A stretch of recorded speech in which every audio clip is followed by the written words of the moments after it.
Hello' everyone, সকলোকে মোৰ YouTube চেনেলটোলৈ স্বাগতম জনাইছোঁ। আজি মই আপোনালোকৰ কাৰণে লৈ আহিছোঁ পাৰৰ মাংস। তাৰ কাৰণে মই লৈছোঁ পিঁয়াজ কাটি লৈছোঁ, দুটা পিঁয়াজ কাটি লৈছোঁ, এয়া হালধি, এয়া লৈছোঁ মিট মছলা, এয়া জালুকৰ গুড়ি, এয়া আদা নহৰু খুন্দি লৈছোঁ আৰু আলু দুটা সিজাই লৈছোঁ।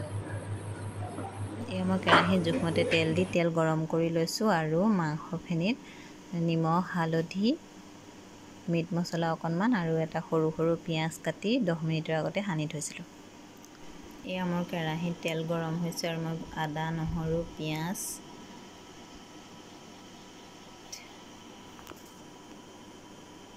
জালুকৰ গুড়ি, হালধি, মিট মছলা সকলোখিনি দি ভালদৰে ৰঙচুৱা হোৱাকৈ ধুনীয়াকৈ ভাজি লৈছোঁ।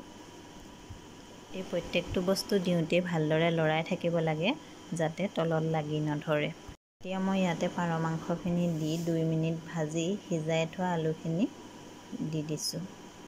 এনেদৰে মাংস আৰু বইল আলুখিনি মই ভালদৰে লৰাই ভাজি লৈছোঁ আৰু জোখমতে পানী দি অলপ সময় ঢাকোন দি ভালদৰে উতলিবলৈ দিম। যিকোনো মাংস বনাওঁতে মই সদায় কম মছলা ব্যৱহাৰ কৰিবলৈ চেষ্টা কৰোঁ, কিয়নো মছলা বেছি খোৱাটো স্বাস্থ্যৰ বাবে ক্ষতিকাৰক।